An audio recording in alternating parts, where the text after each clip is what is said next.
Bonjour à tous et bienvenue sur Swissborg Mania, la chaîne crypto qui se passionne pour Swissborg. J'espère que vous allez bien.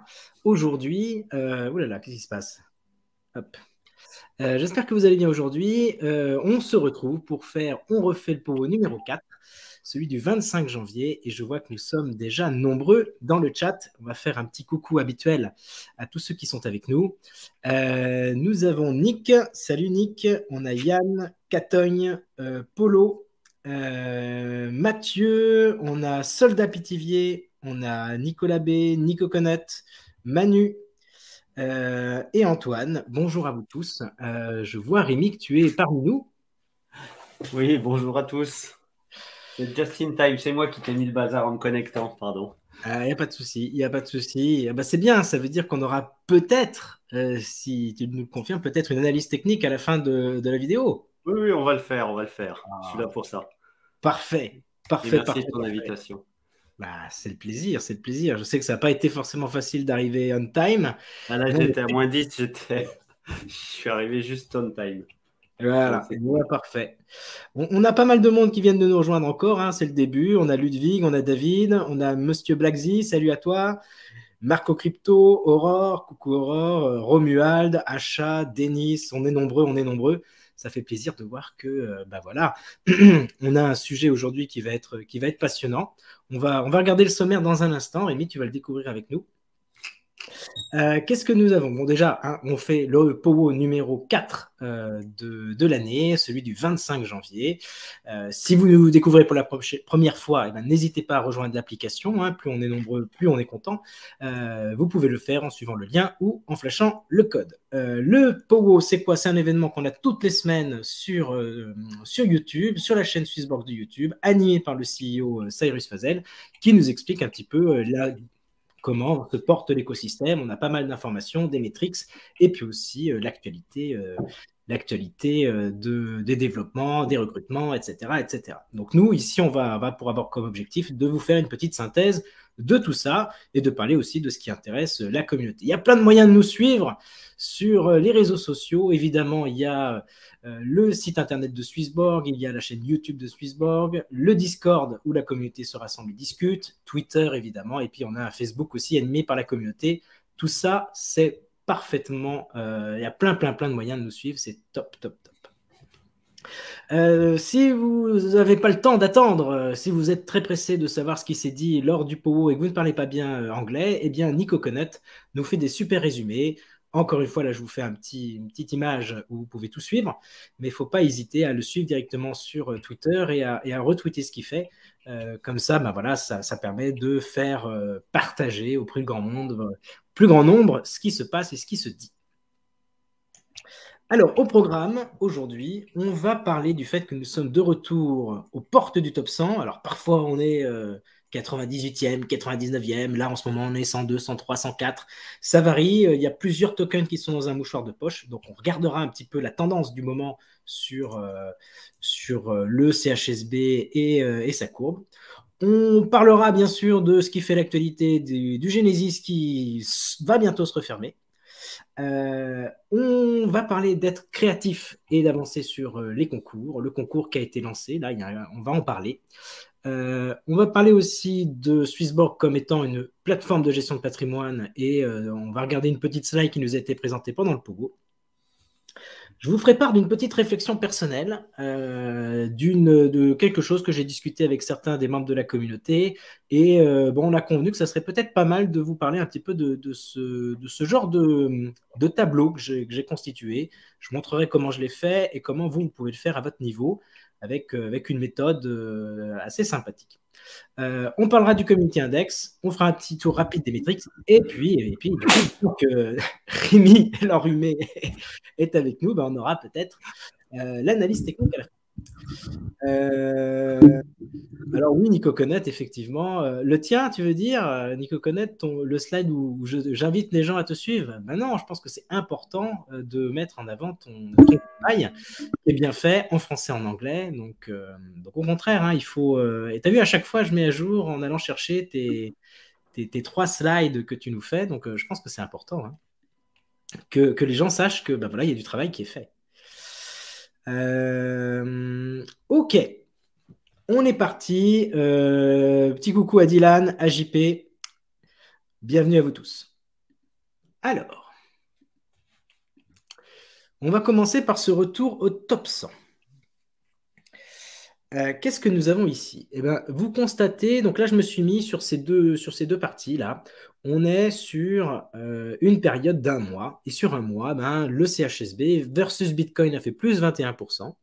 Vis-à-vis d'Ethereum, il a fait plus 45%. Donc il y a vraiment une inversion de tendance, parce qu'effectivement, ces derniers temps, on avait plutôt tendance à baisser vis-à-vis de Bitcoin et d'Ethereum. Et puis là, il y a un petit souffle plutôt positif qui repart. Peut-être que c'est suite à l'événement AMA. Hein. C'est vrai que l'AMA a été un premier déclencheur. Et puis là, on sait qu'on a la keynote qui devrait arriver le 15 février, qui pourrait rebooster un petit peu notre actualité et probablement sortir des features. À ça s'ajoute l'affaire du Genesis, donc forcément, ça, c'est un momentum qui est plutôt positif en ce moment. Ce qu'on peut faire peut-être, c'est aller voir, et puis on en parlera ensemble, Rémi, tac, je vais partager le CoinMarketCap. Hop, donc voilà, nous sommes sur CoinMarketCap. Vous voyez, là, on est classé 106e, hein, donc évidemment, ça fluctue. Tout à l'heure, on était un peu plus haut. Hop, on va revenir là. Je voulais montrer ça. Hop, on va aller sur... Donc ici, donc intéressant, vous voyez, au niveau du classement, on va peut-être se mettre on va mettre ça en plein écran. Au niveau du classement, le centième, c'est en ce moment Zilliqa. Zilliqa qui pèse 578 millions de market cap. Ensuite, c'est 585, 586. Donc, on voit bien que jusqu'à la 98e place, c'est 586 millions, alors que nous, on se situe actuellement à la 106e, à 567. Donc, en gros, il y a 20 millions de dollars d'écart pour atteindre le 98e place. Ça fluctue pas mal et plus tôt dans la journée, on était 98e, là on est 106e, donc il y a plusieurs jetons qui sont dans un mouchoir de Porsche. En tout cas, on est au niveau de la porte du top 100.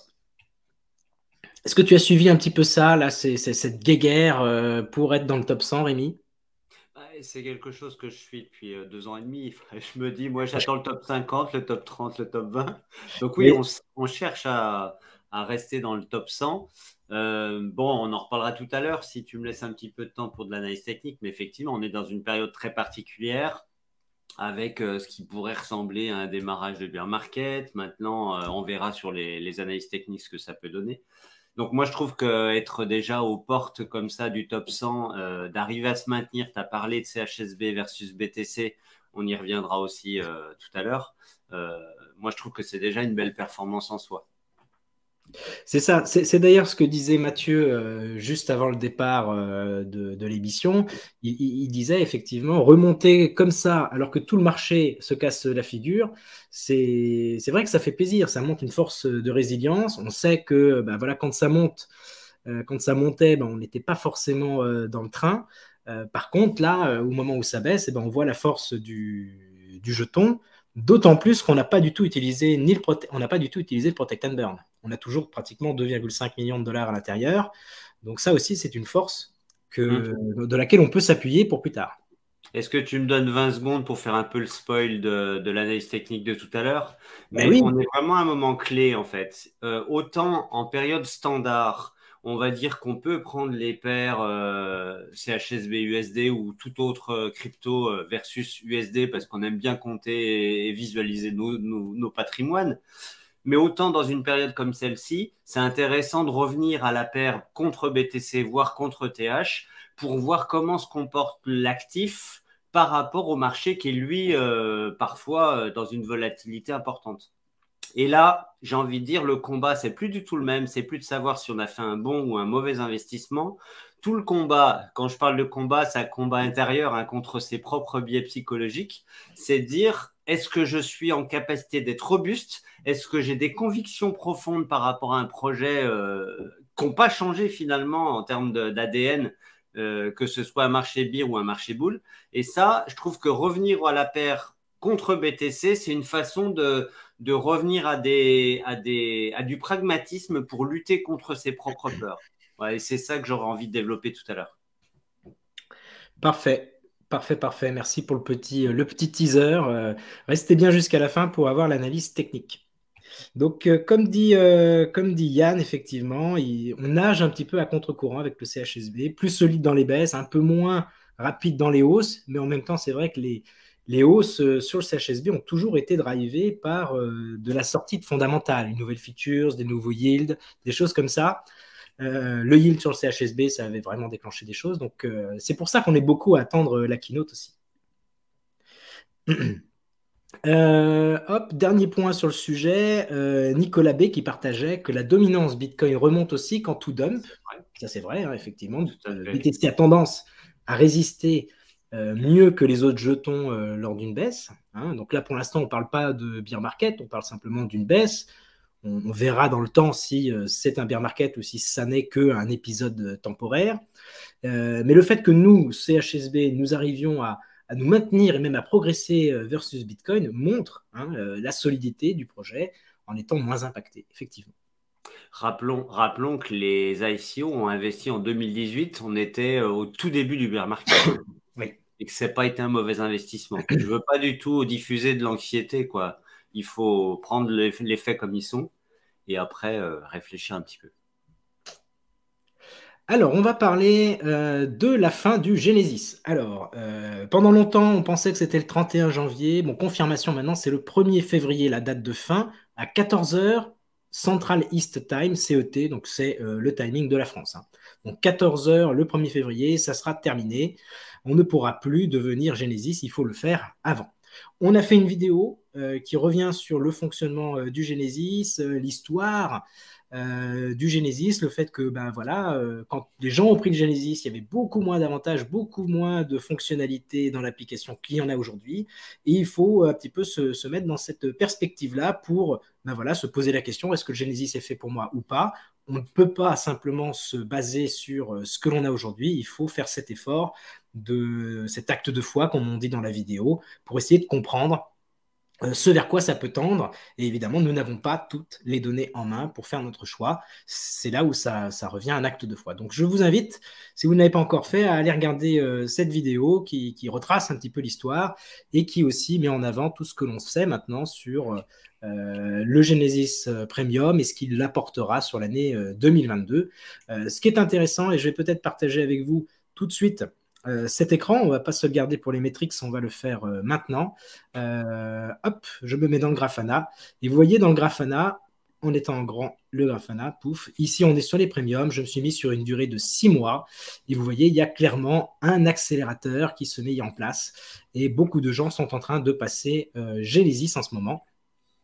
On le voit aussi ici quand je me mets sur les jetons stackés pour le premium. Sur la fin, on a là une accélération et nous sommes encore qu'à 6 jours de la fin de l'entrée pour Genesis. Donc, on peut imaginer que les choses ne vont pas s'arrêter là et que peut-être jusqu'à la dernière minute, on va avoir une accélération encore. Peut-être que nous atteindrons un ATH aussi du nombre de Genesis Premium. On verra ce qu'il en est. En tout cas, c'est assez intéressant de voir ces données-là confirmer un petit peu le sentiment que nous avons tous en ce moment, plutôt un sentiment positif, hein, puisque quand le prix du jeton monte ou se maintient par rapport à Bitcoin, eh bien on est plutôt content. Voilà, donc n'hésitez pas si vous êtes encore dans la réflexion, enfin, vous avez le droit d'hésiter, hein, bien évidemment, mais l'idée c'est d'avoir en tête qu'il y a un timing qui est serré. Alors ici, on va parler un petit peu d'être créatif. Évidemment, vous connaissez Aurore, on l'a invité sur l'émission. Je vous invite à aller regarder, même si c'est en anglais, le powwow d'hier. Hein. Cyrus a mis en avant, notamment au tout début et à la toute fin, il y a 2 sections, 2 passages où il y a un petit film qui a été fait par Aurore, magnifique. Moi j'adore en plus, si on doit donner son petite opinion, moi je préfère la fin, je trouve la fin magnifique, avec un beau dynamisme. On voit, donc ça c'est deux Ah non, ne spoil pas pour ceux qui l'ont pas vu. Ah non, mais je ne donne pas, je ne spoil pardon. pas. Je donne un petit teaser en disant moi mon préféré. Alors dites-nous d'ailleurs dans le chat si vous préférez l'intro ou la conclusion. Moi en tout cas j'ai adoré la conclusion, je ne dis rien de plus.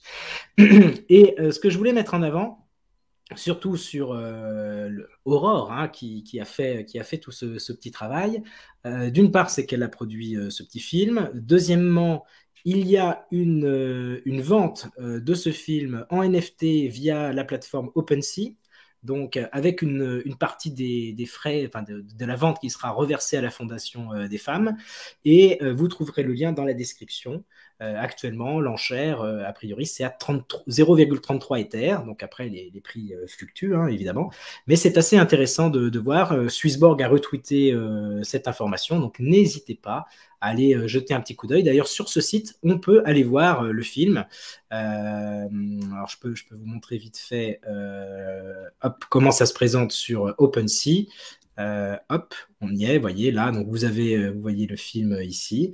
Hop. Et vous avez ici le niveau, l'enchère, vous avez la petite description, etc. Tout ça a été mis en œuvre par Aurore. Donc, n'hésitez pas à faire un petit saut là-dessus. C'est une belle initiative. Et C'est magnifique. Hein. c'est très beau. Hein. Moi, j'aime C'est beaucoup. magnifique. Et au-delà du talent de graphiste ou de conceptrice, enfin, je sais pas, il y a le regard cinématographique que j'adorais. Oui. Il y a un scénario, quoi. Sans divulguer quoi que ce soit, il y a un vrai scénario et c'est chouette. Il y a un scénario, il y a des petites références à l'univers un peu gaming, enfin cinématographique. Il y a plein de petites choses sympathiques. Je vais arrêter là pour éviter de vous spoiler, mais mettez bien le son quand vous le regarderez, hein, parce qu'il y a aussi une bande son. Donc voilà, vraiment, c'est du beau travail. Elle a fait ça toute seule, hein, donc sans commande particulière. C'est spontané et c'est ça qui est intéressant. Merci, oui, je vois que Romain qui dit beaucoup d'Easter eggs. C'est vrai qu'il y a pas mal de petits détails à les trouver. Amusez-vous à regarder un petit peu en boucle. C'est vraiment bien. Et je trouve que c'est une source d'inspiration pour nous tous. Ce qu'a fait Aurore.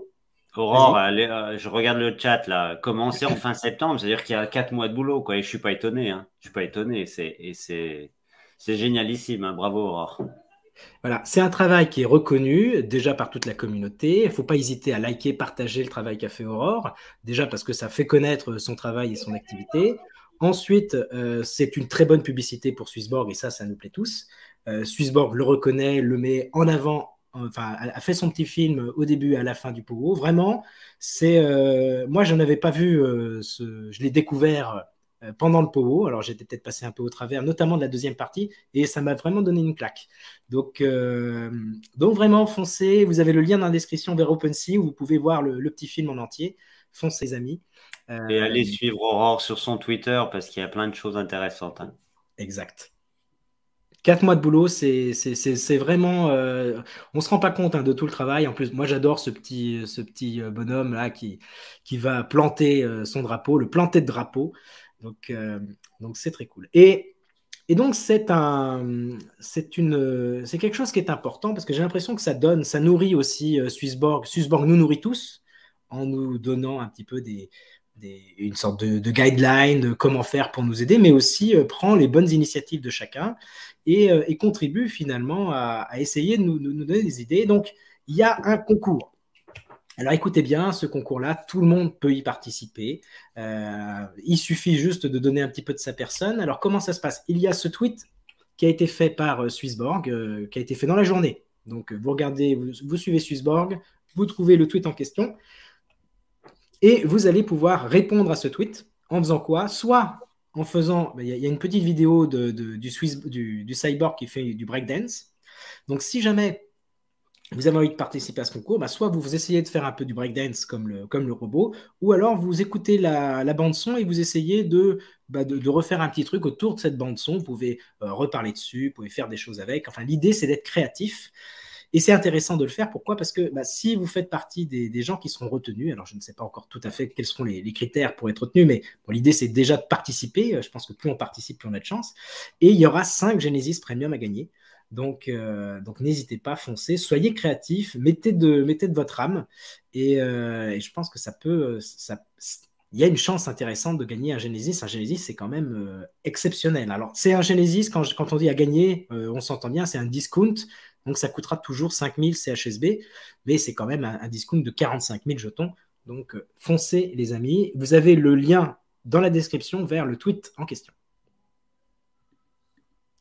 Alors Yann qui nous dit que son père voudrait le faire, mais du breakdance à 70 ans, c'est un peu compliqué. Ouais, ça, j'avoue, c'est peut-être compliqué.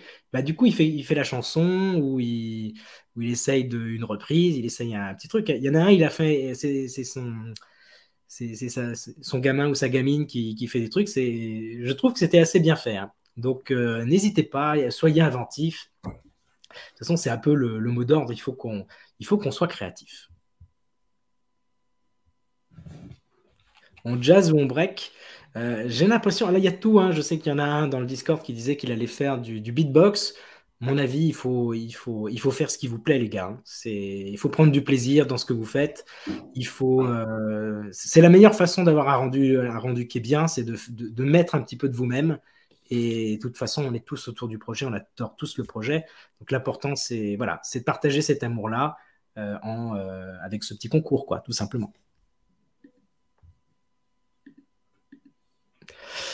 Euh, Quand on dit soyons créatifs, ça fait partie, c'est une petite image qui a été extraite du Powo d'hier. Donc en fait, vous savez, quand les gens rejoignent l'équipe de Swissborg, ils travaillent sur une petite réflexion, une petite idée. Et donc là, en l'occurrence, c'était comment finalement se rendre davantage visible sur les réseaux sociaux. Donc le constat, c'est que Swissborg est pratiquement est très présent sur certains réseaux, mais pas sur tous, et que bah voilà, on aimerait essayer d'augmenter un petit peu notre impact. On voit que bah voilà, sur LinkedIn, c'est pas encore ça. Sur Twitter, on est très présent, mais malheureusement, Twitter, par rapport à tous les réseaux sociaux, c'est petit, hein. Le plus gros des réseaux sociaux, c'est Facebook, mais nous n'avons qu'une communauté de 41 000 personnes. Donc, comment faire pour être visible davantage? Donc, l'une des idées, c'est de faire des GIFs, des GIFs qui font que ben voilà, on aura tendance à, plutôt que de prendre un GIF classique, peut-être prendre un GIF où Swissborg est plus ou moins représenté à l'intérieur. Donc voilà, il y a des idées. J'ai envie de mettre en avant ce qu'a fait Charles. Il a partagé le gâteau qu'a fait ou qu'a commandé sa copine ou sa conjointe pour sa fête. Il suffit voilà, il y a une petite idée, etc. On partage sur les réseaux, c'est positif. Il n'y a pas besoin de mettre de visage, il n'y a pas besoin de mettre des choses comme ça. Non, c'est simplement mettre en avant une bonne initiative, un petit truc. Et c'est comme ça que ça marchera parce que, vous voyez, dès qu'il y en a quelqu'un qui le fait, la communauté like, retweet, et ça fait parler un peu de nous. Et je trouve que c'est plutôt positif. Là, je mets en avant 2-3 personnes qui ont fait aussi des beaux designs, des belles choses. Bon, notre Romain National qui a fait un très très beau design, il sort un petit peu de ses designs habituels. Donc, vous voyez, très vert, très, très, très joli. Donc, il a fait un petit giveaway aussi pour l'occasion. Vous avez, là, c'est Sally qui a fait un beau petit montage de fusée. Et vous avez Crypto Jazz qui nous habitue toujours à des très bons designs. Donc, voilà, soyons créatifs. Et nous ne sommes pas obligés d'attendre un concours pour faire quelque chose. Aurore l'a démontré. On peut faire des trucs super. Et en fait, de toute façon, la communauté, on est là derrière pour pousser tout ça. Donc, n'hésitez pas. Et Aurore, moi, je pose la question à Aurore, après elle pourra répondre dans le chat, ou même tu pourras l'inviter à venir s'exprimer sur ce projet. Mais je suis assez intéressé de savoir quelle a été la genèse. Pourquoi il y a 4 mois, s'est-elle dit, tiens, je vais faire un film et tout ça. Voilà, je jette ma question. C'est une bonne question. Bon, on va surveiller le chat et si Aurore réagit, on vous partagera la réponse. Ou elle viendra avec nous si elle préfère venir nous rejoindre. On a combien de temps là? Ça fait 23 minutes, 24 minutes que nous sommes ensemble. Alors attends, avant, je vois qu'il y a des réactions sur ce qu'on vient de dire. On va les prendre. On a Nicolas qui dit Twitter est pas très sain, mais la communauté CHSB sur Twitter est top. Je me sens en famille. Tout à fait, tout à fait. J'ai envie de dire famille, esprit de camaraderie. C'est comme ça qu'on devrait se comporter. On devrait voilà, voir une bonne initiative. Est-ce que c'est positif pour le projet? Oui, non. Je follow, je like, etc. Et en fait, naturellement, quand on se suit entre nous avec des bonnes valeurs, mine de rien, on est dans un flux de positif. Et effectivement, Twitter peut très vite devenir un enfer quand on commence à suivre tout et n'importe qui. Soyons malins, écartons-nous de la négativité, restons dans le positif et tout ira très bien. il faut savoir se ménager aussi et pas toujours prendre les choses au premier degré, mais c'est une très belle communauté que nous avons là et il y a beaucoup, beaucoup de cœurs verts sur le Twitter, enfin en tout cas sur mon fil Twitter, je vois beaucoup, beaucoup de cœurs verts. Donc voilà, le positif, il faut aller le chercher, j'ai envie de dire. Ok. Ça aussi, c'est une slide qui a été faite par les internes ou les nouveaux employés que Swissborg a recrutés. Vous voyez que l'idée ici, hein, qu'on met en avant souvent sur la chaîne, c'est bien cette idée d'avoir toujours Swissborg au cœur de la réflexion entre risque et rendement. Donc, quelle stratégie adopter quelle stratégie adopter, comment limiter les risques, tout ça va venir probablement avec les thématiques. On sent bien que ça reste l'idée de faire les choses simples. Hein. Ben voilà, je vous la mets là parce qu'à mon avis, ce sont ce genre d'images qui sont partagées dans le Powo, dans lesquelles il n'y a pas énormément d'informations de la part de Cyrus autour, mais parfois la slide en elle-même se suffit. Je vous la mets juste en grand pour que vous la voyez bien. Sinon, n'hésitez pas à vous rapporter au Powo pour écouter très clairement ce qui se dit. Je sais que même dans le résumé de Nico Conut, il résume un petit peu la chose avec voilà, cette idée de limiter les risques et de faciliter les stratégies de gestion. C'est un peu ça l'idée de l'application, c'est trouver des stratégies qui collent à chacun d'entre nous, hein, cette personnalisation de la stratégie. Hop.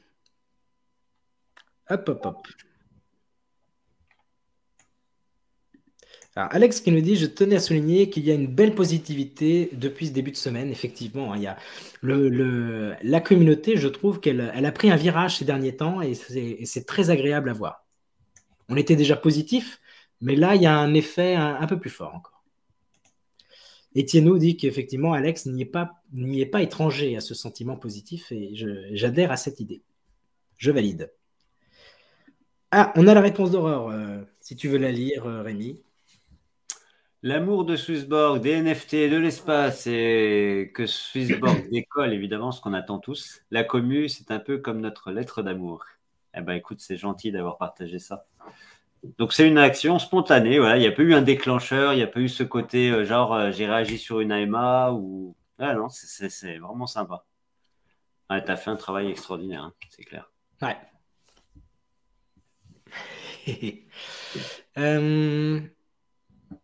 Alors, François, c'est une bonne remarque, François.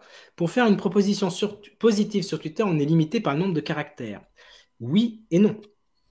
Tu peux, une fois que tu as écrit ton message, avant de l'envoyer, tu as un petit bouton plus en bas et tu peux compléter ton truc. Et donc, en fait, tu n'es pas sur un seul tweet, tu es peut-être sur 3, 4, 5 tweets. Tu noteras que moi, quand je fais parfois un Fred, donc je le prononce à la française, hein, un Fred, et ben, tu peux avoir 15, 16 messages différents qui vont les uns à la suite des autres pour voilà, étayer un petit peu ton idée. Donc, n'hésite pas, il suffit d'utiliser cette fonction du petit plus. Et donc, c'est un long tweet en plusieurs parties. Ah bah, Vas-y. Je dis, tu m'apprends un truc. Moi, je le faisais, mais manuellement, ce qui était complètement galère. Je pars direct voir ce que c'est, cette histoire de plus. Ouais, donc tu as des petits plus. Et ce que je recommande, et je note la petite expérience que j'ai, parce qu'avec ces longs threads, on peut mettre des petites images. Donc, n'hésitez pas à illustrer un petit peu votre propos avec voilà, une image tirée d'un Powo ou d'un article de blog, ou etc. C'est plus facile à lecture qu'une série de trucs. Pensez bien à mettre des hashtags et puis des arrobases. Donc, taguer Swissborg, taguer un membre de la communauté, taguer Bastien ou voilà, des gens de l'équipe, histoire que voilà, ça attire le regard et que votre tweet soit lu par le plus grand nombre. Évidemment, moi, dès que je trouve un contenu qui me plaît et qui va dans le sens de la communauté, je n'hésite pas à vous partager, donc à retweeter ou à liker votre production. Donc, n'hésitez pas. L'idée, c'est que tous ensemble, nous progressions. Alors, on va parler d'une petite réflexion personnelle. C'est bien parce qu'on est à peu près à une demi-heure. L'idée, c'est quoi ici? C'est de revenir un petit peu sur cette idée du yield 2.0 qui est arrivé. On a quelques informations qui nous sont sorties, notamment dans l'article du blog. Hein. Je vous invite à aller regarder cet article où on voit l'impact du yield 2.0 sur la distribution des jetons, sur la concentration, sur l'écart de rémunération entre les utilisateurs, etc., etc. Vous voyez ici dans cette analyse de l'inégalité des paiements entre CHSB, qu'il y a eu une sacrée baisse suite à cet événement-là, ce yield 2.0. Donc, c'est la preuve que finalement, il y a une sorte un peu plus d'équité entre nous au terme des distributions. C'est notamment lié au fait que les baleines ont consenti à une baisse de leur rémunération au profit des petits. Hein. Donc ça s'est rééquilibré un petit peu, etc., etc. Donc je vous invite à regarder cet article. Mon objectif, c'est d'en faire une vidéo, mais là, en ce moment, je n'ai pas eu trop le temps, mais mon but, c'est de vous sortir une petite vidéo explicative sur l'analyse de l'impact de la sortie du yield 2.0 pour que chacun puisse bien comprendre tout ça. Je réponds juste à François. Est-ce qu'il faut taper plusieurs tweets ou taper à la queue leu? En fait, tu écris ton tweet et avant de l'envoyer, en bas, il y a un petit plus. Il faut cliquer sur ce petit plus et ça va te faire un deuxième tweet que tu peux écrire. Et une fois que tout est fait, tu pourras envoyer tous les tweets d'un coup. C'est comme ça que ça marche.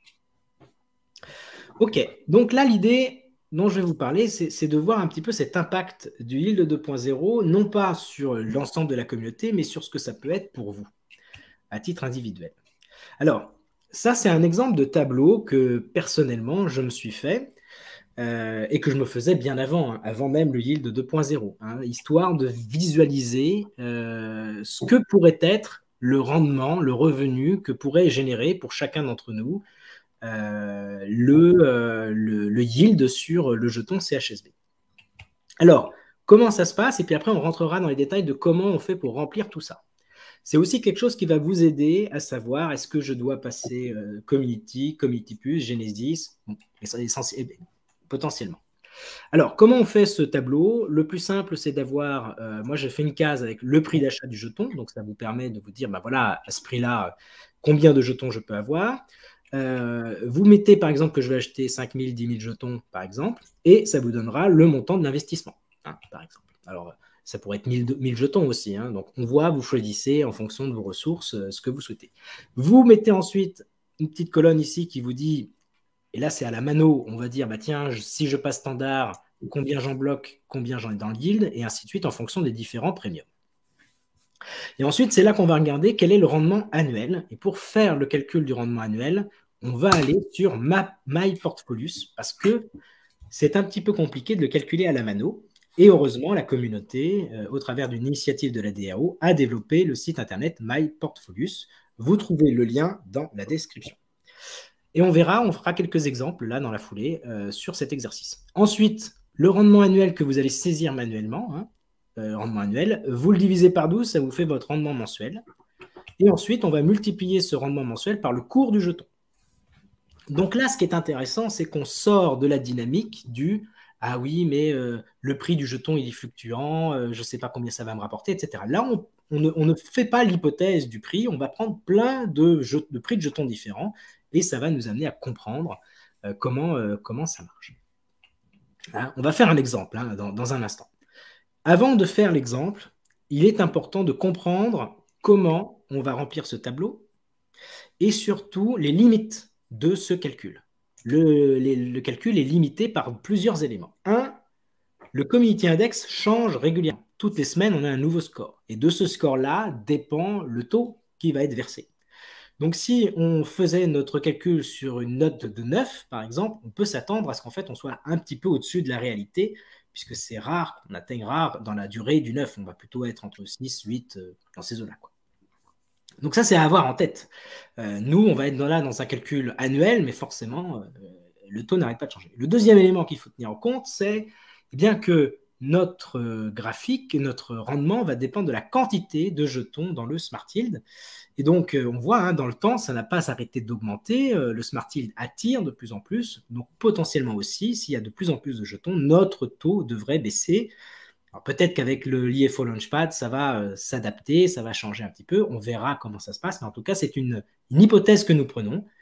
Et il faut l'avoir en tête. Enfin, le cours du CHSB fluctue. Nous ne savons pas si le prix sera plus élevé, plus bas. Personne ne connaît l'avenir. Donc là, pour le coup, ce sont des hypothèses. Et c'est pour ça que le tableau a plein de lignes en dessous pour faire ce calcul-là.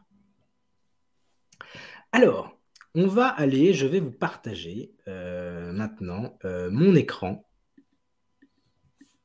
Hop, jeton. Je me mets sur une période de 365 jours. Je regarde le coût en standard, c'est 184,8. Rendement annuel, 184,8. Je divise par 12, ça me fait 15 par jour. Ça veut dire que je gagne tous les mois 15 CHSB. Au prix qui fluctue, donc si le prix c'est 35 centimes de dollars, et ben ça me fait 5 dollars par jour, par mois. Si jamais je suis à 1 dollar, ça me fait 15 dollars par mois. Hein, oui, 15 jetons à 1 dollar, ça fait bien 15. Et puis si le prix montait à 10 dollars, ça me ferait 154. Je nous ai mis ici, et c'est ça qui me plaît moi dans mon calcul. Donc là, alors je vous ai mis la valeur du bag. Le bag, il augmente, évidemment, au fur et à mesure que les prix montent. Donc ça veut dire que mes 750 dollars à un cours à 5 dollars, par exemple, ça fait 6750. Voilà. Les choses, c'est comme ça que ça se fait. Et non, il se fait à 7500, du coup, une plus-value qu'on calcule ici. Donc ça, après, c'est assez simple. Hein, vous faites des soustractions, des choses. L'important, c'est d'avoir ce petit truc. Et ce que je fais ensuite, c'est que je me mets dans l'idée du standard et je me dis, OK, vous voyez, là, je gagne sur mon My Portfolio du 12,32% par an. OK, ça, c'est le rendement actuel, compte tenu du score actuel du Community Index, de la répartition, etc., etc. Mais avec un prix qui monte, par exemple, à 1 dollar, je comprends bien que je gagne ici 15 dollars par mois, pardon. Et mon 24,64, il vient comment? Eh bien, en fait, je prends ce montant-là, que je multiplie par 12 pour avoir finalement le rendement sur l'année, et je le divise par la valeur, non pas actuelle du bag, mais de mon capital de départ. Ce qui fait qu'en fait, avec la hausse du prix, vous êtes payé en CHSB, le CHSB a pris de la valeur, et ça vous fait un taux qui est beaucoup plus intéressant. Alors, on va faire un exemple, si vous voulez, à, par exemple, 10 000 jetons. Donc, je me mets ici, 10 000 jetons. Là, du coup, il faut changer les chiffres. Alors, comment on fait? Je me mets ici, 10 000 jetons. Avec 10 000 jetons, je ne peux pas être Community Plus. Par contre, je peux être Community Premium. Donc là, qu'est-ce que je fais? Je me mets 8 000 ici. Et je me mets 10 000 ici. Je remonte là-haut. Je commence avec le Community. Je mets 8 000. Et je me mets bien sur Community. C'est 780. Donc ici, je mets 780. Hop. Et là, il faut que je change les chiffres. Je mets 10 000. Et je me mets sur standard, 611.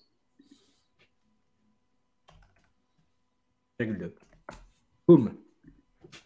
Et là, ça vous dit à peu près, voilà, si j'ai 10 000 jetons et que je les ai répartis comme ça, donc après, libre à chacun de le faire, on a quoi? On se dit, tiens, à 2 dollars, si j'ai investi 5 000 dollars à l'époque, si le cours finit par 22 dollars, qu'est-ce que j'ai?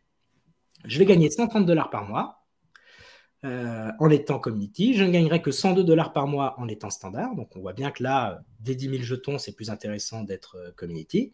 Et ensuite, mon capital va valoir 20 000 alors que j'ai investi 5 000, donc je vais gagner 15 000 dollars. Et puis, j'ai un taux d'intérêt par rapport à mon capital investi qui augmente. Hein. Plus va aller dans le temps parce que forcément, j'ai de plus en plus de jetons. Alors, je ne comprends pas les 8 000 et 10 000. Ce n'est pas 2 000 et 10 000. Alors, j'explique, Gilles, pour que les choses soient claires. Ah, d'ailleurs, on ne voit pas ta question à l'écran, je suis désolé. J'ai l'impression. Si, on la voit. Si, on la voit? OK. Ouais. OK. Alors, on a 10 000 jetons ici. Si j'ai 10 000 jetons et que je passe community, je dois en bloquer 2 000. Donc, mon 10 000 est réparti entre 2 000 ici et 8 000 là. Il faut donc que j'utilise le logiciel pour dire c'est 8 000 jetons que j'ai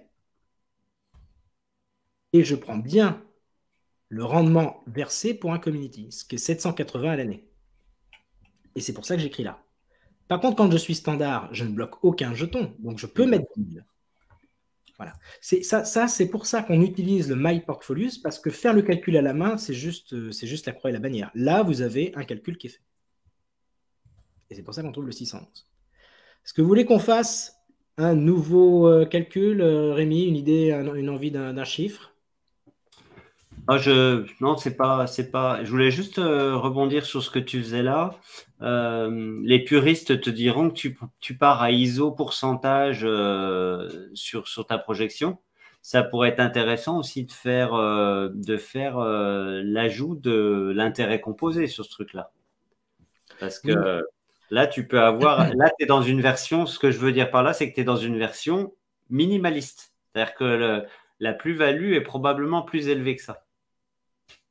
C'est possible. Là, je pars du principe effectivement que mon bag n'a pas augmenté et qu'à la rigueur, l'utilisateur vend à chaque fois tout ce qu'il reçoit.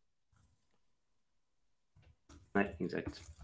Mais effectivement, hein, l'intérêt aussi, quand on est de ceux qui pensent que le prix va monter, eh ben, plus on garde son bag et plus les trucs montent, eh ben, plus on a intérêt à les garder. Hein. Ça, c'est évident. Donc, en fait, c'est comme ça qu'il faut faire. Le tableau, il n'est pas si compliqué que ça à faire. Hein. Il faut juste bien penser à... Moi, ce que je fais, c'est que dans ce genre de choses, je bloque la cellule avec les dollars. Hein.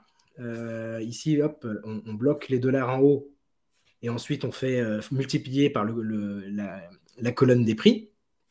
Donc ça se fait assez bien. Et puis ensuite, vous avez votre taux. Et moi, je trouve que c'est intéressant de se dire, ben voilà, si j'ai fait mon investissement à 50 centimes et que ça monte à 5 dollars, donc le prix a fait x10, en fait, le rendement que je vais toucher, on peut toujours se dire, oui, mais c'est toujours que 10-12% à un instant T. Mais c'est surtout par rapport à un investissement, un rendement payé régulièrement, à date quotidienne, qui génère du 78% par an. Et ça, c'est vraiment très fort.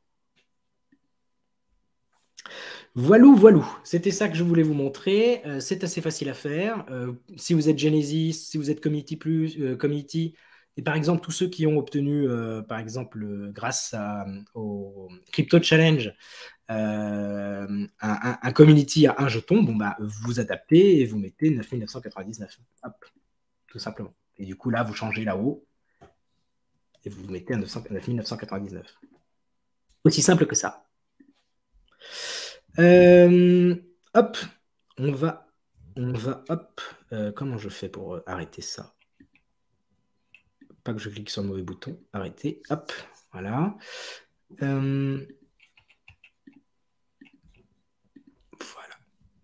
Voilà. Donc voilà, c'est ce que je voulais vous dire. Il y a les limites hein, qu'on a parlé au début. Le community index qui fluctue. Donc ça, c'est aussi la limite parce qu'effectivement, là, je vous l'ai fait avec un score qui est actuellement de 7,8. Mais si le score moyen tombait à 5, bah, ça réduirait les rendements et donc forcément, votre calcul, il ne serait pas forcément bon. Donc, ce qui peut être fait, c'est régulièrement aller voir le My Portfolios pour se donner un petit peu une idée moyenne. Il est probable qu'on tourne autour entre 6 et 8, je pense, de notes moyennes durables. Alors, on a quelques questions. Si Paul récupère 20% du bain de Pierre, qui lui a récupéré 80% de l'eau de Jean, et que Jean avait 5% de l'eau. Ok. On se fait des nœuds au cerveau, là. Ouais, on se fait des L'app Swissborg est un bijou technologique, mais ces derniers temps, il y a régulièrement des bugs d'affichage. Savez-vous si ce problème est pris en compte, car ce n'était pas dans les habitudes de la maison? Le bug que tu fais référence, Christophe, il a été remonté dans les feedbacks dans le Discord, donc c'est sûr que ça a été vu et étudié. Il semble que ce soit lié à la monnaie de sélection que tu choisis dans l'appli, et notamment si tu es en USD, il y a ce bug-là, mais dans d'autres monnaies, il n'y a pas eu le bug visible. Donc, ça touche une petite tranche des utilisateurs à cause de la monnaie retenue, mais pas pour tous. Qu'est-ce qui est le plus intéressant? 2000 jetons bloqués avec les avantages ou 2000 jetons dans le yield? Eh bien, là, cette question, la réponse est la suivante, Richard. Quand on a pile poil 2000 jetons, ça ne sert pas vraiment à grand-chose de les bloquer dans le premium parce que tu ne vas pas pouvoir générer de rendement et tu n'as rien à côté à faire travailler. Par contre, si tu as 2000 jetons de CHSB et puis qu'à côté de ça, tu as du Bitcoin, tu as de l'Ethereum, tu as de l'USDC, tu as des choses, et bien là, ça peut valoir le coup. Il faut regarder quelle est ton activité au sein de l'application. Est-ce que tu fais des trades? Est-ce que tu bloques des jetons, etc. Et puis après, il y a un calcul qui peut être fait juste avec des CHSB, mais c'est un petit peu limitatif. Hein. Donc, je t'invite à faire fais-toi ce petit tableau, ça va vite tout de suite te permettre de voir à partir de quel moment tu as envie de le faire. Et puis oui, il faut penser l'activité globale que tu vas avoir dans l'application. Mais si tu as pile poil 2000 jetons, moi je te déconseillerais, si tu n'avais que ça, je te déconseillerais de passer premium à ce stade. Il vaut mieux attendre un petit peu que tu aies plus d'encours. Sauf si ton projet, c'est d'acheter tout de suite rapidement plein de jetons, de plein de trucs, et donc autant le faire en ayant la réduction des frais de tes futures acquisitions. Je me dis qu'il serait plus simple que Swissbank donne des intérêts du CHSB en stable pour que les gens aient cette réserve que normalement tout investisseur devrait avoir pour acheter des DIP. Oui. Après, c'est vrai que là, le système actuel, c'est une distribution de la réserve de Swissbank. Donc, techniquement, ça leur coûte des CHSB, mais ils n'ont pas besoin que ça provienne tout de suite de l'écosystème. Ça viendra de l'écosystème dans un second temps. Donc, peut-être qu'à terme, on n'aura plus de CHSB distribués, mais qu'on aura des dollars ou du Bitcoin ou autre chose. Hein, mais... OK. Justement, le Community Index, la note est de 7,8. Donc, ce qui a baissé, c'est les réseaux sociaux, hein, le Crypto Challenge aussi, un petit peu. C'est un peu normal parce qu'on avait une super activité sur les réseaux sociaux ces derniers temps. Et au niveau des métriques, c'est un petit peu particulier les métriques. Pourquoi c'est un petit peu particulier cette semaine? Parce qu'effectivement, on arrive sur la fin du Genesis Premium. Donc forcément, il y a des gens qui sortent du yield pour aller passer Genesis. Donc ça a un petit impact sur la répartition. Il faudra attendre, je pense, un peu plus longtemps pour voir un petit peu comment les choses s'équilibrent. Surtout qu'il y a un impact aussi à prévoir à partir du 1er février, qui est le Community Plus. Et là, il y a des gens certainement qui sont Community, qui vont vouloir passer Community Plus. Il y a peut-être des Genesis qui vont vouloir passer Community Plus. Donc là, il va falloir attendre encore un peu plus longtemps pour savoir concrètement ce qui va arriver.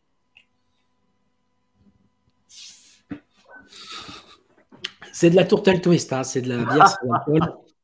Mais je suis en train de perdre ma voix. Donc voilà. Est-ce que vous savez pourquoi le prix du CHSB dans la page Metrics fluctue moins vite qu'avant? Je ne sais pas. Dans la plage Metrics, bah, pourtant ça reprend les données de... Attends, je vais jeter un œil. Pour moi, je ne regarde jamais, mais ça reprend les données des databases classiques. Il parle de cette page-là. Je vais mettre dessus. Il parle de ça, je pense. Mais oui, mais cette donnée-là, c'est bien la page qui vient des databases classiques, quoi, de TradingView ou autre. Oui. Je crois que c'est TradingView d'ailleurs. Pour moi, c'est assez conforme. On est en daily, hein. On est en daily sur cette courbe-là, sauf erreur. Donc moi, elle ressemble assez à celle que je peux sortir en daily. Hein. Bon. Avant, ça changeait toutes les secondes et maintenant, c'est genre toutes les 30 secondes. Voilà ce qu'il nous dit. Bah, je n'ai pas... On n'a pas... Ah, d'accord. Sur l'actualisation des données, tu veux dire.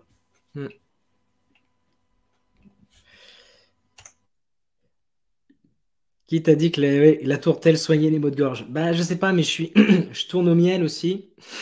Je devrais prendre de l'hydromel, peut-être. Enfin, voilà. Donc, au niveau des métriques, on va peut-être vite aller ici. Et puis, il nous restera comme ça une dizaine de minutes pour toi, Rémi, pour faire ton analyse technique. Tu peux préparer ton setup.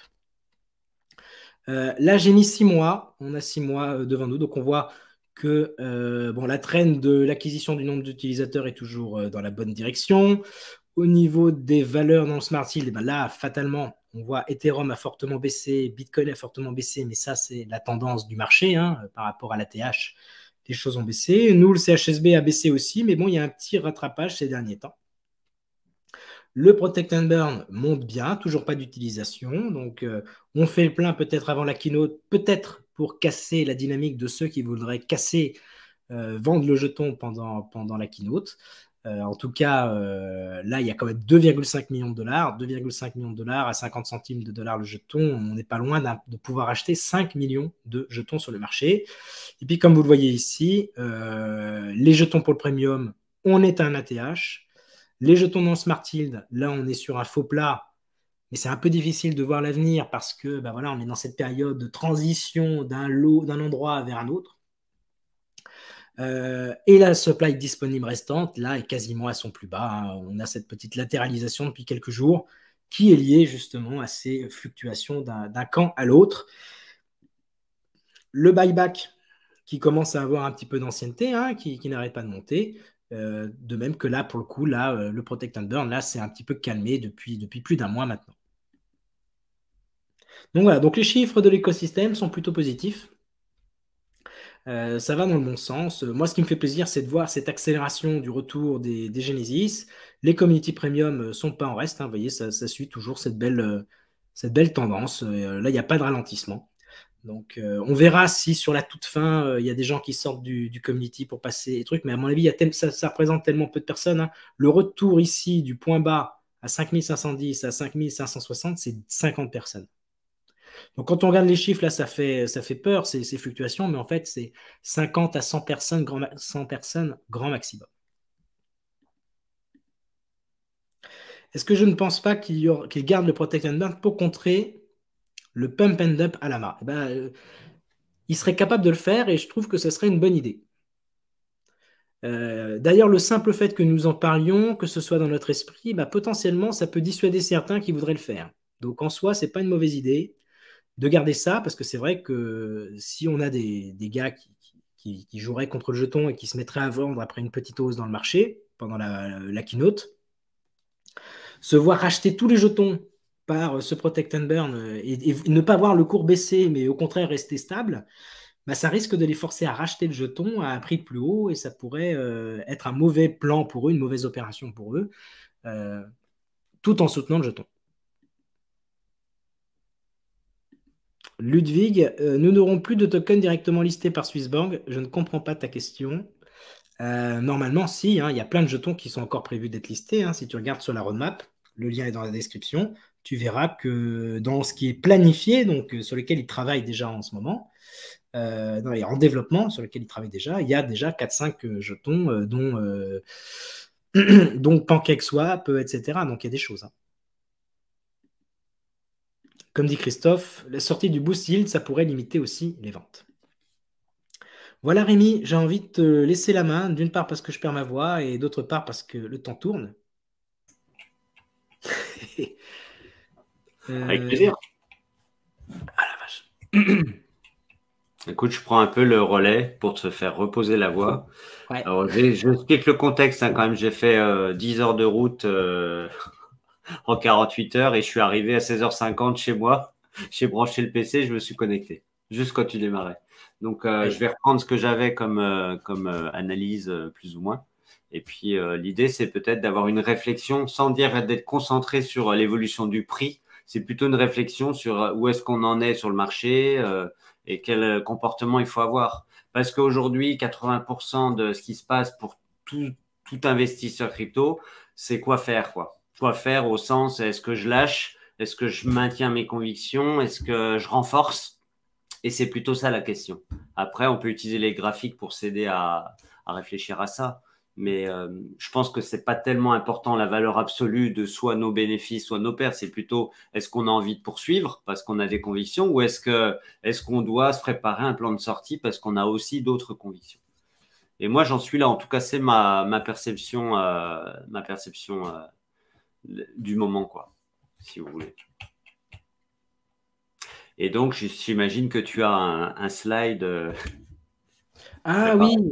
Non, ah oui, pardon, je partage déjà pas mon écran, donc je vais partager mon écran. Il faut que. Oui, je vois ce que tu veux dire. Sinon, on le fait vocal hein, en disant qu'effectivement, ça reste que ma perception Tout à fait.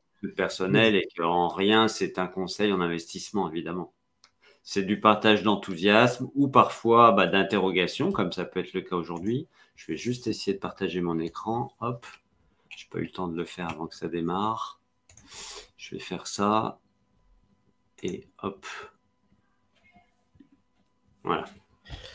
Et j'en profite du coup pour rebondir sur ce que tu montrais tout à l'heure avec My Portfolios, etc.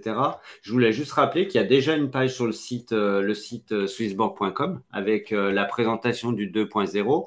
Alors, on n'a pas la possibilité de changer la période. Là, tu as montré, toi, que tu pouvais saisir soit un an, soit pourquoi pas plusieurs années, j'imagine.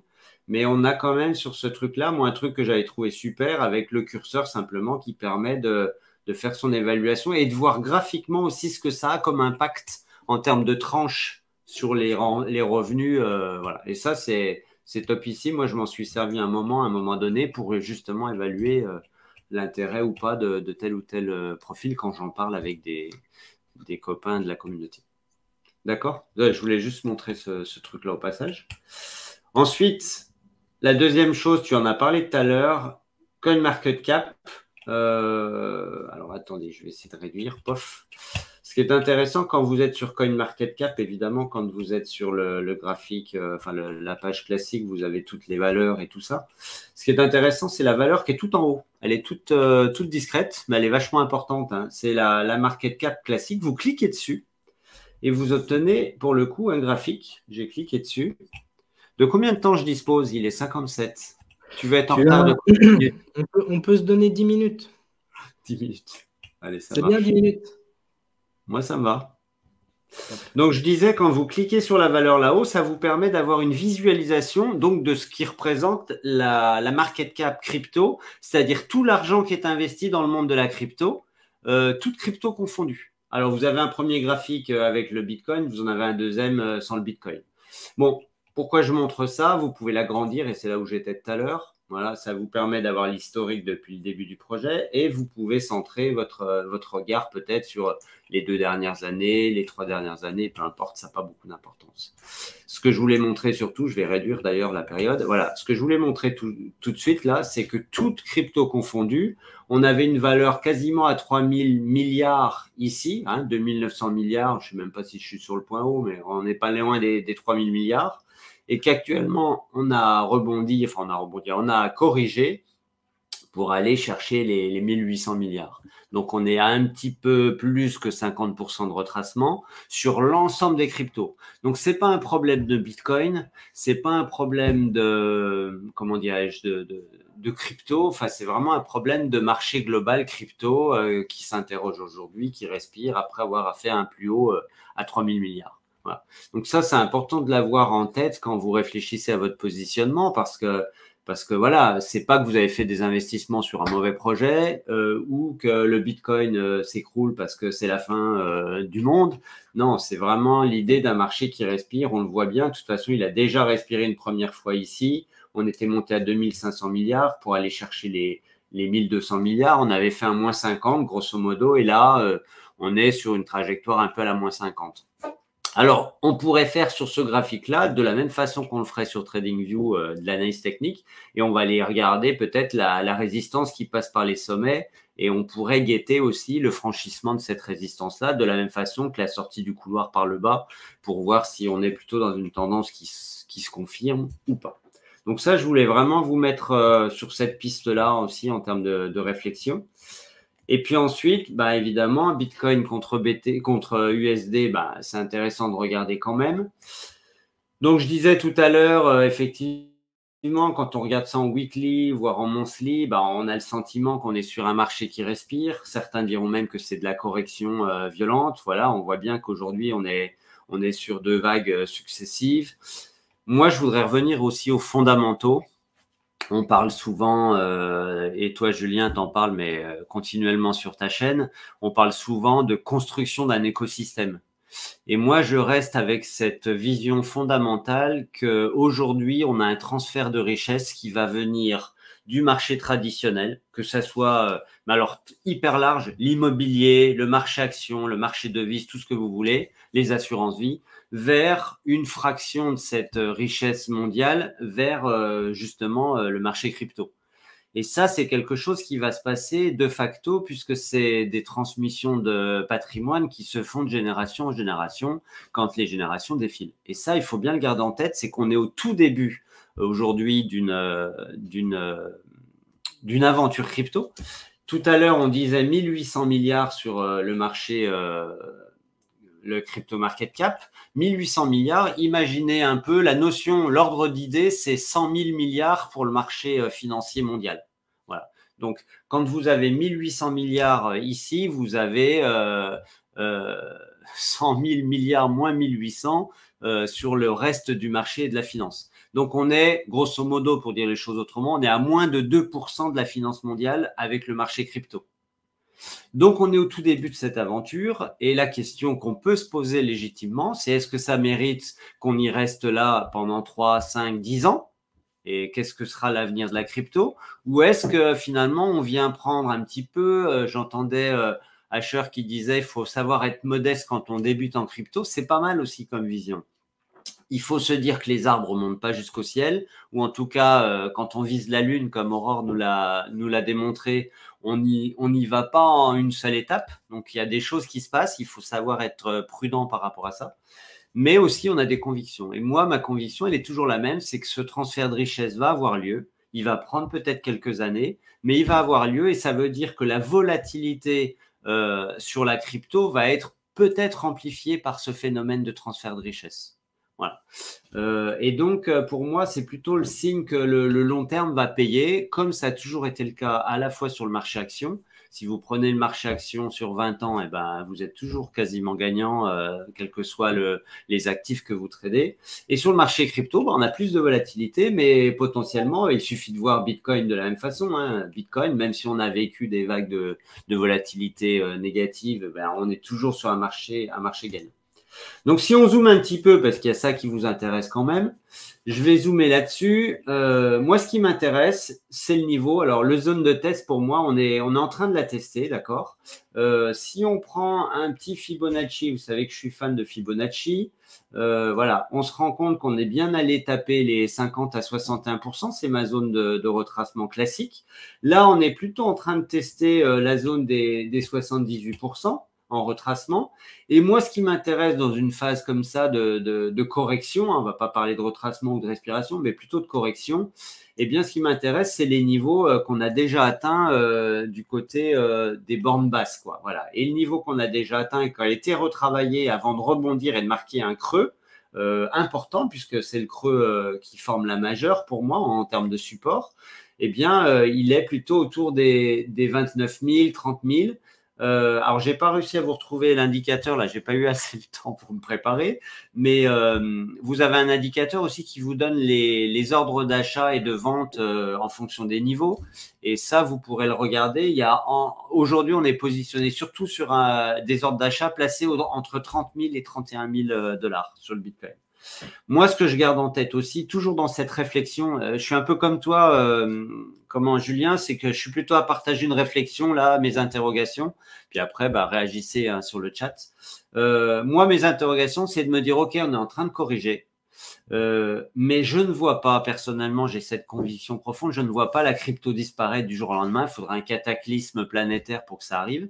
Et surtout, je sais qu'il y a énormément d'institutionnels qui se sont positionnés sur le Bitcoin. Vous avez des pays comme le Salvador qui a misé sur le Bitcoin. Je ne vois pas demain le Bitcoin s'écrouler. Alors, on va avoir des chasses au stop. On va peut-être essayer d'accumuler sur des choses comme ça, mais je pense que c'est une aventure qui a démarré il y a plus de 10 ans et qui va se poursuivre encore plusieurs décennies, je pense.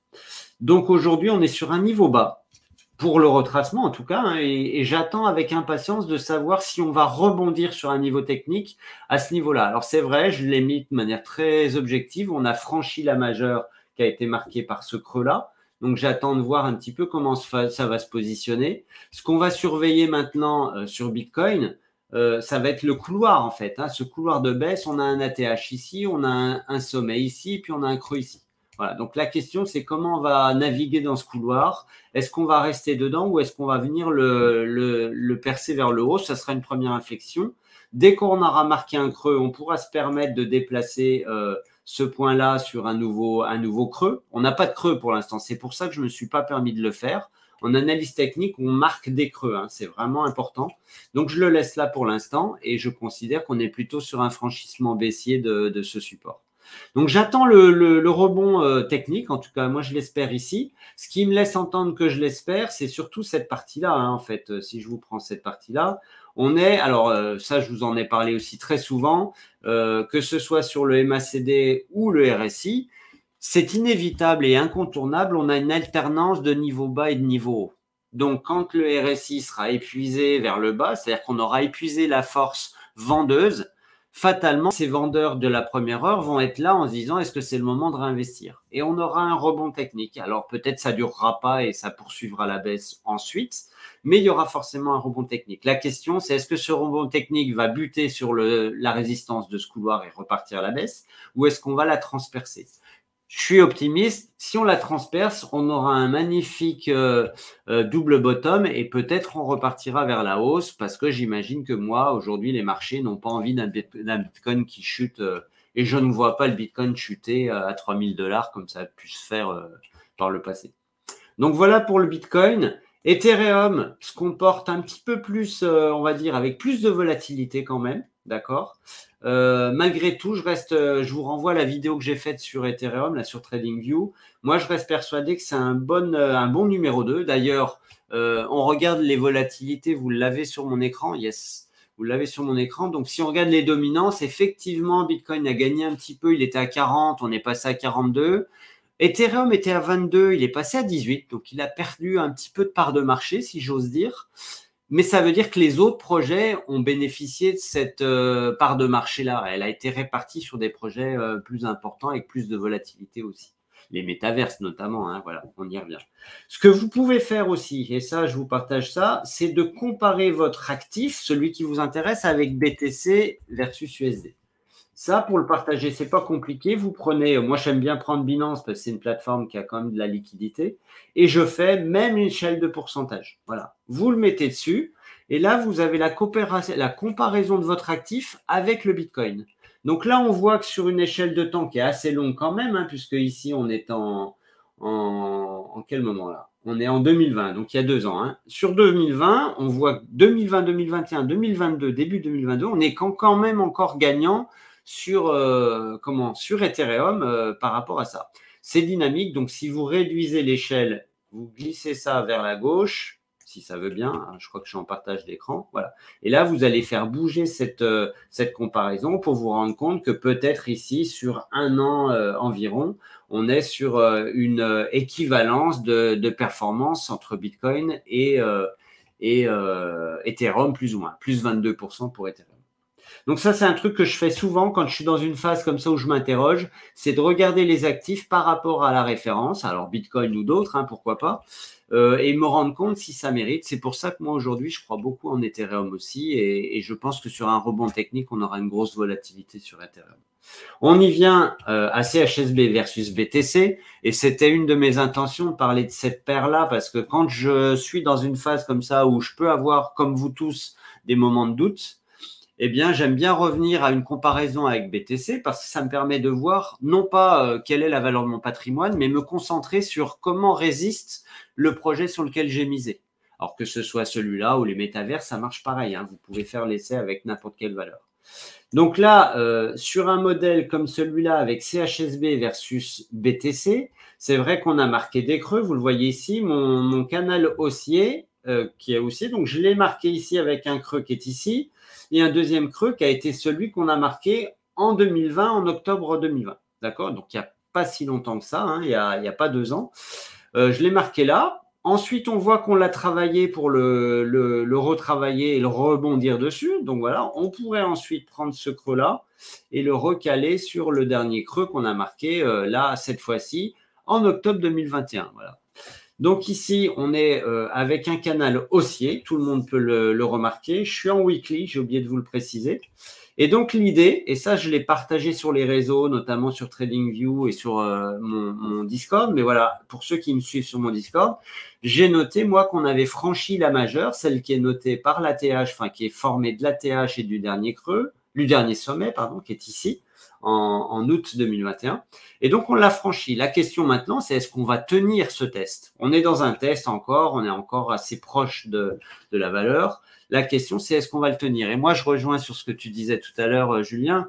On est dans ce fameux rallye, on est à J-6. J'ose espérer en tout cas, je vais croiser les doigts pour ça, mais en tout cas, j'ose espérer que les gens avec une valeur du token à ce niveau-là puissent se dire c'est intéressant de retourner sur Genesis parce que derrière, je rentre dans l'histoire. C'est-à-dire que je fais partie des 5800, des 5900, des peut-être 6000 personnes qui seront dans l'histoire de Swissborg définitivement et à jamais. Voilà. Et vous serez Genesis et vous bénéficierez davantage les présents, mais aussi les futurs. Et ça, personne ne sait. Et c'est ça qui est intéressant aussi, je trouve. Mais voilà, et pour moi, il y aura forcément un petit effet rebond lié à ce rallye-là. Est-ce qu'il va tenir ou pas? J'en sais rien. Est-ce qu'en même temps, on va être phasé avec Bitcoin et qu'il pourrait rebondir? Entre nous, Bitcoin, j'ai oublié de vous en parler, mais on était à 30 000 il y a encore quelques temps. Ça ne se voit pas en weekly, mais en daily, on a eu un beau rebond technique quand même ces 5 derniers jours. Hein. Voilà, on est quand même remonté aujourd'hui. Alors, je suis sur mes alertes que j'ai stoppées, pardon. Hop. On est remonté aujourd'hui à 38 000 $. On a regagné quasiment 8 000 $ par rapport au plus bas qu'on a marqué. Donc, ça, c'est un phénomène aussi intéressant. Donc, ici, c'est HSB versus BTC. Ben, forcément, il y a deux choses que je vois. Moi, c'est qu'on a franchi les 3 moyennes mobiles, 20 jours, 50 jours et 200 jours. Et ça, c'est hyper important. Et on a franchi en même temps la majeure. Et ça, pour moi, c'est vraiment important aussi. Alors, je vous ai laissé les niveaux que j'avais notés, moi, précédemment sur la version que j'avais partagée sur Discord. Donc, c'est le niveau en weekly, niveau 50%, qui sera déjà un premier test important. Et là, on est déjà sur 40% peut-être de prévision. Je renvoie aussi à ce qu'a dit Cyrus. Bonjour Cyrus, il nous regarde. En tout cas, pour lui, la réduction de la circulating supply fait qu'on va avoir une volatilité importante au prochain pump. Et lui visait, hein, vous l'avez tous entendu, un x2 au moins sur ce prochain pump. Donc, moi, je l'espère aussi. Mais en tout cas, voilà, déjà, si on fait un petit 40% dans les prochains jours, et pourquoi pas, alors ça serait le deuxième objectif, un token, voilà, autour des… on est en contre BTC, donc je vous laisse regarder les niveaux. Mais en tout cas, on serait, si je vous le fais ici, sur un niveau autour de 120, 130%. Voilà, sur du weekly, hein, sur du weekly. Je vais peut-être vous le tracer d'ailleurs, comme ça, ce sera mémorisé. Hop, comme ça. Voilà. Donc là, on serait sur du 130%, déjà graphiquement sur une pure analyse technique. Alors, je vous montre la courbe contre USD. Ben, on est sur un range et pour répondre à la question qu'on a eue tout à l'heure, pour moi, on a exactement la même courbe que ce qu'on affiche dans le site Swissborg. Et Swissborg, sauf erreur de ma part, il prend ses données sur TradingView avec une valeur en daily, comme c'est le cas ici. Voilà. Donc, on est sur un beau range. On a des niveaux bas. Voilà, on est dedans. On est venu taper dedans. On a méché. On rebondit. Bon, moi, ce qui m'intéresse contre USB, c'est le franchissement des moyennes mobiles qui sont devant nous et le franchissement de cette moyenne mobile 200 jours en particulier qui va être synchrone plus ou moins avec la moyenne, avec la majeure aussi. Je vous ai mis aussi, voilà. Si on doit baisser, bon, on va déjà se dire qu'on doit baisser au moins jusqu'à la zone basse qu'on a méchée déjà précédemment, autour de 39, 40 centimes. On est en dollars ici, hein, et puis après, on verra, quoi. Pour l'instant, j'ai pas de nouveau creux, comme je le disais, j'attends toujours une confirmation d'un nouveau creux avant de déplacer ma droite support et notamment majeure. J'en ai mis une ici, mais enfin, elle est un peu, voilà, je l'ai prise sur le dernier creux ici. On l'a franchi, on a rebondi. Voilà pour ça. Ethereum, c'est pas mal quand même de regarder contre USD aussi. Voilà, on a repris sur les derniers jours aussi un petit peu de respiration, mais toujours avec un modèle plutôt, une tendance plutôt baissière. Voilà, toujours en daily, avec l'idée de surveiller ce franchissement de la moyenne mobile 200 jours. C'est un vrai repère pour les investisseurs long-termistes aussi, de regarder cette moyenne mobile 200 jours parce que vous verrez que systématiquement, quand on vient là passer, là, on a eu un double bottom et on a franchi cette moyenne mobile 200 jours. Elle a servi de support ensuite avant de repartir. Donc, ça va être intéressant de voir si on tient cette moyenne mobile 200 jours. Voilà pour une analyse technique un petit peu rapide. Moi, ça m'intéresse d'avoir vos réflexions aussi sur, voilà, sur quel état d'esprit vous avez aujourd'hui, si vous vous êtes interrogé sur le fait de maintenir, de renforcer, etc. Et puis, je crois que tu en parlais en début de vidéo. Pour ceux qui arrivent dans la crypto aujourd'hui, c'est une vraie opportunité, hein, pour le coup, pouvoir acheter avec un -50, grosso modo, n'importe quel que soit l'actif crypto sur le marché, c'est plutôt pas mal. Tu as tout à fait raison. Le prix actuel, qui est même 3 fois moins cher pour le CHSB par rapport à son ATH. Je lisais tout à l'heure le chat, tu ne pouvais pas le voir, mais il y en a plusieurs qui disent, bah, à raison, hein, les prix aussi bas, j'aimerais que ça dure encore un petit peu parce qu'il y a le salaire qui tombe, il y a le souhait de vouloir moyenner son prix d'entrée. Donc tout ça, c'est sûr, hein, pour tous ceux qui veulent passer premium, que ce soit le Community Plus ou encore les derniers moments qui restent pour le Genesis.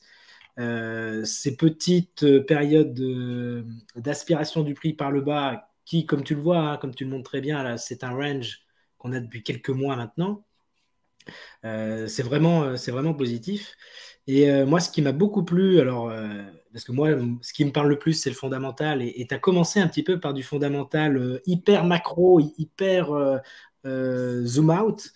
Mais on est convaincu, enfin je pense que si on est dans la crypto aujourd'hui, c'est parce qu'on est convaincu que ce que tu as dit au tout début est très vrai, c'est qu'il y a des rotations du patrimoine entre les générations, Exact. que dans toutes les grandes histoires de génération, eh bien, souvenez-vous, les arrière-grands-parents, ils ne juraient que par l'or. Après, il y a eu que l'immobilier. Ensuite, on est passé par une période où c'était les obligations. Il y en a qui ne juraient que par les actions. Le temps semble venu pour une nouvelle classe d'actifs qui est en train d'émerger. C'est la crypto. Fatalement, un jeune qui commence à hériter, il mettra une partie de son patrimoine dans la crypto. Les gens ne sont pas éternels, malheureusement, ça fait de la peine de le dire, mais le patrimoine change de main. Et pour celui qui a l'horizon de temps qui est suffisamment long et qui ne raisonne pas à 6 mois, 1 an, on a un peu tendance à raisonner sur des courtes périodes parce que les fluctuations sont telles. Mais si on zoom out et qu'on se met, comme tu l'as très bien partagé là, au tout début, sur la total market cap du marché, Exact. avec un horizon beaucoup plus long que 1 an ou 2 ans, mais 5 ans, 8 ans, c'est phénoménal la hausse. Cette hausse, elle est en partie derrière nous, mais il y a une grosse partie qui est devant nous. Certains parlaient dans le chat de 300 millions. Je lis tout, hein, les amis, tout ce que vous écrivez, je lis tout. Donc effectivement, c'est vrai, c'est tout ça, hein. On est là-dedans et on a la chance d'être sur un jeton qui vend de la crypto, qui permet aux gens d'y accéder facilement. Et tu le sais, on le sait tous, la ruée vers l'or, c'est les vendeurs de pelles qui faisaient fortune.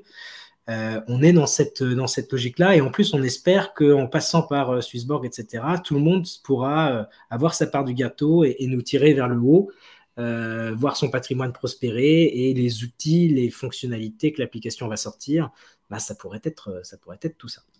Moi, ce qui motive ma conviction profonde sur le fait que c'est un marché qui débute juste maintenant, c'est ce mécanisme incontournable du transfert de patrimoine. Et ce qui fait la différence, c'est l'éducation financière. C'est-à-dire qu'on vient d'une histoire à la française où on n'avait absolument aucune éducation financière à comparer des Américains qui ont ça dans le sang.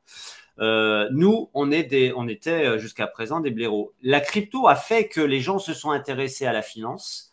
Et aujourd'hui, quand tu as, oui, on va caricaturer, mais quand tu as une personne de 90 ans qui a vécu toute sa vie loin des marchés financiers, elle n'a aucune éducation financière, quand son fils ou sa fille va hériter à 70 ans, elle en aura un tout petit peu plus. Et quand ces gens sont plus jeunes, 50 ans, moins que ça, eh bien, c'est juste des gens qui sont avec cette éducation financière, cette ouverture d'esprit sur le marché crypto. Et moi, je ne vois pas autrement que ce transfert vers la crypto, pour le coup, de manière au moins partielle.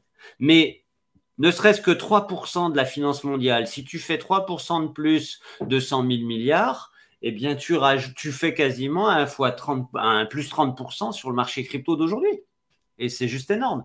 Et j'ai envie de m'adresser aussi aux débutants crypto qui sont jeunes, plus jeunes que moi, mais qui ont cette chance-là de vivre ça aujourd'hui, parce que je voyais passer dans le chat, c'est trop tard ou je suis arrivé trop tard. Moi, je pense qu'au contraire, vous êtes là au bon moment. Évidemment qu'on aurait tous voulu être là il y a 10 ans, mais il y a 10 ans, on faisait autre chose, c'est pas grave. La vie, elle est ce qu'elle est. Mais si vous avez aujourd'hui 25 ans, 30 ans, et que vous vous projetez sur la création d'un patrimoine déjà aujourd'hui, je peux vous dire que dans 20 ans, bah, vous aurez garanti votre retraite, quoi. Et ce n'est pas le cas des générations qui ont bossé 40 ans. Hein. Là, on fait l'hypothèse que la crypto, c'est quelque chose qui est là pour durer. On est dans cette vision-là que tu partages, que je partage, que beaucoup de gens partagent ici. Alors évidemment, la crypto, ça reste un pari. C'est un changement de société. Si vous suivez les comptes Twitter, vous voyez que ça se fight avec notamment la Banque centrale, Christine Lagarde, ça se fight avec des députés. Voilà, c'est pas quelque chose qui est encore définitivement acquis, ce qui prouve bien qu'on est en avance de phase. On n'est pas dans quelque chose qui est totalement mainstream. Votre banquier vous en vend pas, votre compagnie d'assurance ne vous en vend pas encore, etc. Donc c'est aussi parce que ça n'est pas mainstream qu'on est obligé de passer par des plateformes comme Swissborg, un peu bien établi, ou comme d'autres qui sont un peu plus exotiques, comme Binance, Kraken et compagnie, qui sont un peu plus technicos. Mais c'est ça aussi qui nous prouve qu'on est un peu en avance de phase. Et encore une fois, vas-y. Vas-y, non, fini. Non, moi je dirais deux choses. C'est ça, c'est un changement de société, c'est un changement d'économie. On est dans là, on devrait faire une petite vidéo philosophico sur Bitcoin, les cypherpunks, etc. D'ailleurs, ce soir, Kryptonite fait une vidéo sur la philosophie derrière Bitcoin. Donc je vous invite à aller la regarder. C'est Made in Swissborg, donc ça vaut le coup. Et oui, c'est sûr, hein, c'est sûr. Et la valorisation d'un jeton, c'est vraiment pas pareil qu'une action.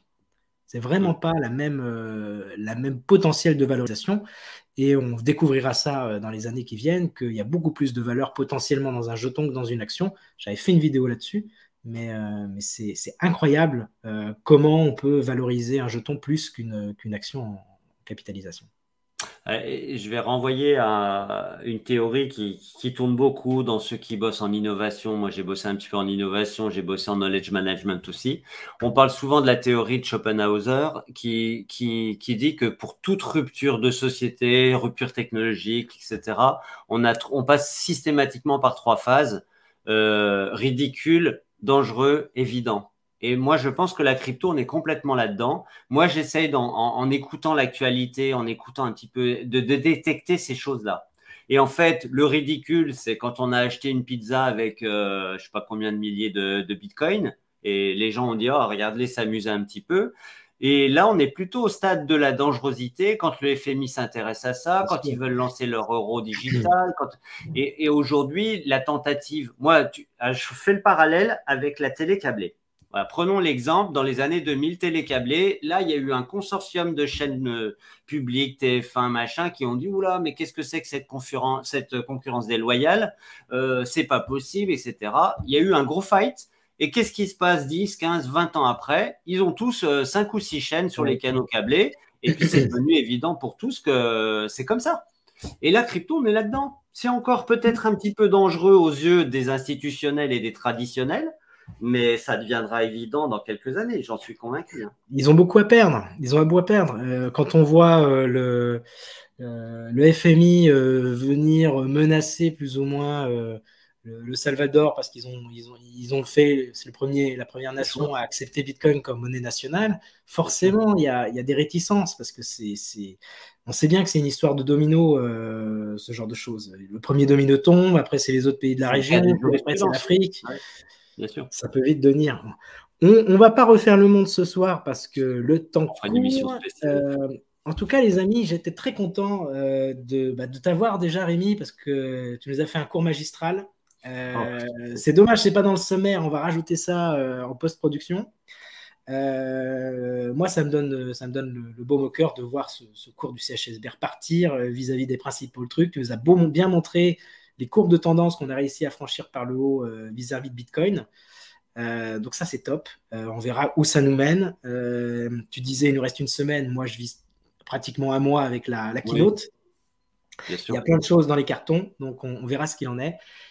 En tout cas, merci beaucoup Rémi, merci à tous d'avoir été là. On a pratiquement été à un moment une centaine en live, ce qui est très beau hein, pour cet horaire. C'est voilà, on est en truc. Gardez le positif, soyez contents, tentez le coup pour le concours. Il y a quand même 5 Genesis à gagner. Suivez le Twitter de Swissborg.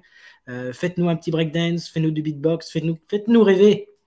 Taguez-moi, taguez Swissborg Mania, on likera votre petite production et évidemment, si on la trouve top du top, on se permettra de la partager. Merci à tous. C'est Merci cool. Rémi.